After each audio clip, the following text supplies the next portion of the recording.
50% से भी ज्यादा कैंडिडेट्स अपने लो जनरल अवेयरनेस की वजह से अपने डिफेंस एग्जाम्स व एसएसबी इंटरव्यू में फेल हो जाते हैं। लेकिन अब चिंता करने की जरूरत नहीं है। सेंचुरियन डिफेंस एकेडमी लाइव में डेली जनरल अवेयरनेस की सीरीज फॉर डिफेंस एस्पिरेंट्स ताकि अब लो जनरल अवेयरनेस आपकी सफलता में रोड़ा ना बन सके। तो आज ही सब्सक्राइब करें सेंचुरियन डिफेंस एकेडमी के यूट्यूब चैनल को और बने रहे for daily general awareness defence examination related series के लिए।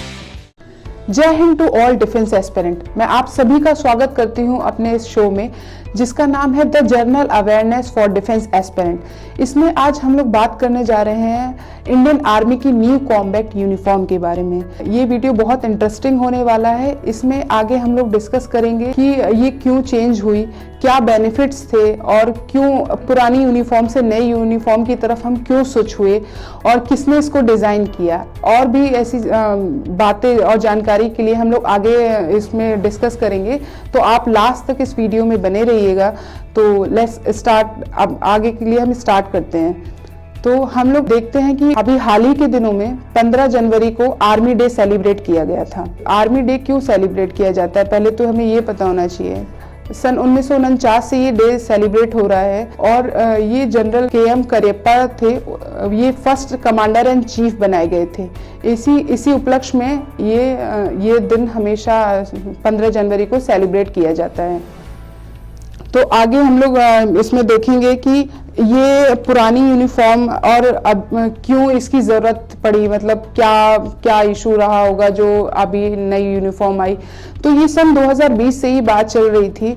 जनरल नरवणे सर थे, उन्होंने तब से बात चलती आ रही थी। तो अब जाके फाइनलाइज्ड हुआ है और 15 जनवरी को उन्होंने अपनी ही परेड में एड्रेस किया है कि जो एलाइड पैराशूट रेजिमेंट है उन्होंने इंट्रोड्यूस किया है, अनवील्ड किया है ये न्यू कॉम्बैट यूनिफॉर्म को।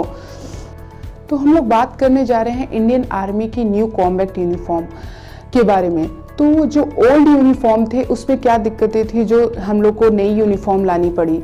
तो ओल्ड यूनिफॉर्म जो थी उसके बारे में हम लोग कुछ थोड़ा सा डिस्कस करते हैं। ओल्ड यूनिफॉर्म जो थी वो उसका जो फैब्रिक था वो बहुत थिकर था, वो जो डेनिम का फैब्रिक होता है।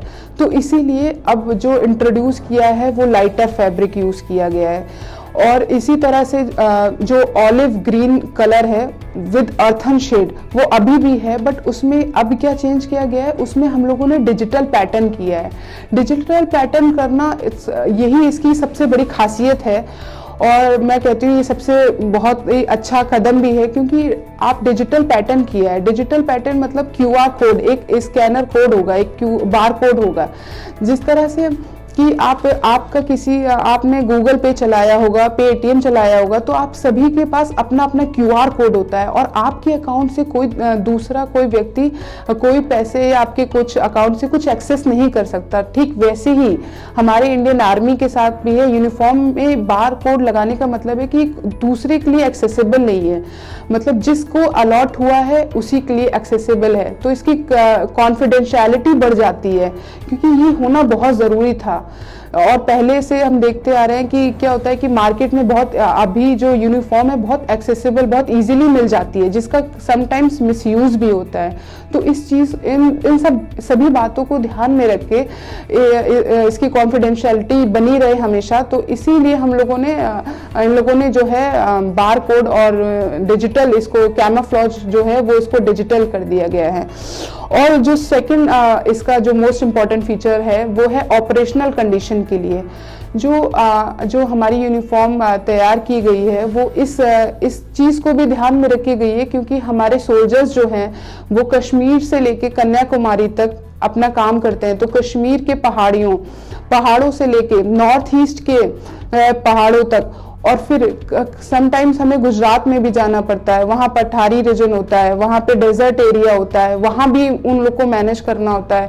बर्फ में वहाँ पे सियाचिन ग्लेशियर भी जा रहे हैं। तो इतनी सारी चीज़, सारी ऑपरेशनल कंडीशन को ध्यान में रख के ये यूनिफॉर्म बनाई गई है कि एक सेम कैमोफ्लेज पैटर्न है। कैमोफ्लेज पैटर्न मतलब है कि वो यूनिफॉर्म जो पहनेंगे वो उसमें बहुत आसानी से, अगर जैसे आपने अभी उरी मूवी देखी होगी, मुझे लगता है आपने सभी ने देखी होगी, तो उसमें एक सीन आया था कि जो हमारे सोल्जर्स होते हैं वो पेड़ों में छिपके या फिर जंगल में जाते हैं तो कोई पता ही नहीं चल पाता कि कोई है भी, तो उसी कैमोफ्लेज कहते हैं कि वो उसी जैसा सेम वातावरण को अडॉप्ट कर ले। एनवायरनमेंट जो है, जैसे कि हम लोगों ने पठारी रीजन में जा रहे हैं, हम डेजर्ट एरिया में जा रहे हैं, या फिर हम लोग नॉर्थ ईस्ट के उसमें रीजन में जा रहे हैं, तो वहाँ क्या होता है कि वहाँ पे इतने सारे जंगल, घने जंगल होते हैं ना, तो उस घने जंगल में आसानी से वो इजीली हम लोग उसमें वो कर सकते हैं। तो इसीलिए इसको ध्यान में रखते हुए ये चीज़ बनाई गई है, और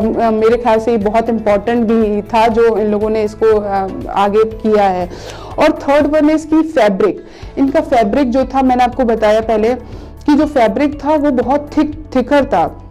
आपने देखा भी होगा अगर आपके कोई सी में रिलेटिव में या किसी में, कि जो पहले की जो यूनिफॉर्म होती थी वो बहुत थिकर होती थी, और अब की जो है वो कैसी हो गई है, वो लाइटर कर दी गई है, क्योंकि उनको अनकंफर्टेबल होता था, क्योंकि वो इतने सारे क्लाइमेटिक कंडीशन में भी वो सेम काम करते थे विदाउट एनी कंप्लेन, वो तो काम करती थी। बट इसको भी ध्यान में रखते हुए उनका जो फैब्रिक है, जो यूनिफॉर्म का जो फैब्रिक है वो लाइटर किया गया है, और इतना कंफर्टेबल किया गया है कि वो इजीली ब्रीथेबल हो और उसमें किसी भी सोल्जर को कोई दिक्कत ना आए। ये सारी बातों को ध्यान में रखा गया है। और इसमें एक और नई खास बात मैं आपको बताना चाहती हूँ जो मुझे खुद बहुत अच्छी लगी। इसमें 17% जो है 70:30 का जो लिया गया है वो 70 में कॉटन को लिया गया है, कि कॉटन जो है 70% इस्तेमाल करेंगे और जो 30% है वो पॉलिस्टर इस्तेमाल करेंगे, क्योंकि पॉलिस्टर आप एक टाइप का प्लास्टिक होता है। तो ये क्यों डाला गया, कई लोगों के मन में आ रहा होगा। तो कॉटन, देखिए कॉटन तो कंफर्टेबल होता है, हम सभी जानते हैं कॉटन कितना कंफर्टेबल होता है, तो वो इसलिए 70% डाला गया। क्या होता है कि समटाइम्स कभी हिली रीजन में होता है तो बहुत बारिश हो रही है, लगातार बारिश हो रही है, तो उस बारिश को ध्यान में रखते हुए बनाया गया कि जैसे बारिश में यूनिफॉर्म भीग गई है तो वो क्या होता है कि वो ईजी टू ड्राई हो जाए। तो इन सब चीज़ों को भी कंसिडरेशन में रख के अब क्या किया, ईजी टू ड्राई हो गई है और बहुत कंफर्टेबल है, ह्यूमिड कंडीशन में भी कोई इशू नहीं आएगा। तो ये सारी चीज़ों को ध्यान में रख के बनाया गया है।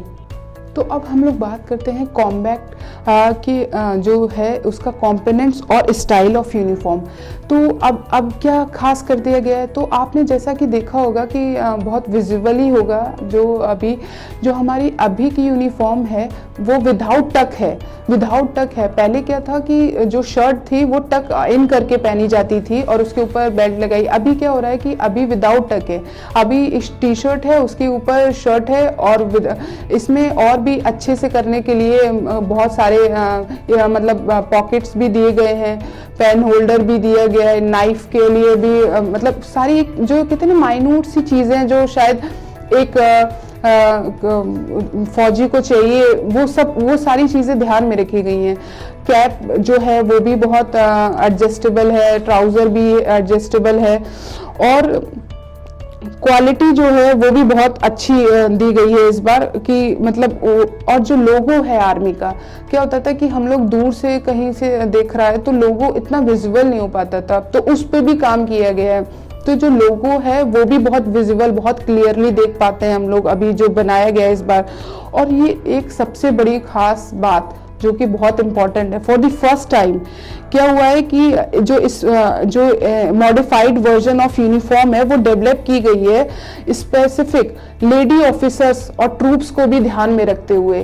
क्योंकि आप समझ रहे होंगे एनडीए में इसी साल से, नेक्स्ट ईयर से, जो भी प्रीवियस ईयर से हम लोग को एनडीए में लड़कियों को एंट्री मिल गई है, गर्ल्स को एंट्री मिल गई है।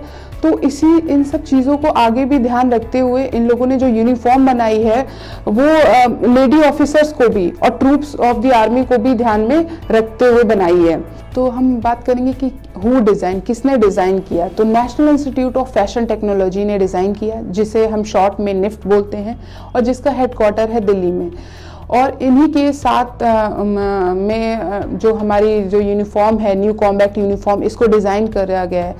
4 चीज़ों 4C कहते हैं, इसको ध्यान में रखते हुए इन्होंने जो लॉन्च किया हुआ है वो है कंफर्ट, क्लाइमेट, और कैमोफ्लेज और कॉन्फिडेंशियलिटी। तो आज का सेशन हम आज यहीं समाप्त करते हैं। नेक्स्ट सेशन में हम ऐसे ही कुछ इंटरेस्टिंग टॉपिक के साथ जुड़ेंगे आपसे, जो कि जनरल अवेयरनेस और एग्जाम की दृष्टिकोण से महत्वपूर्ण होंगे। ऐसे सभी टॉपिक को हम लोग कवर करते चलेंगे। तब तक के लिए आप हमारे सेंचुरियन डिफेंस एकेडमी से जुड़े रहिए और थैंक यू सो मच। जय हिंद।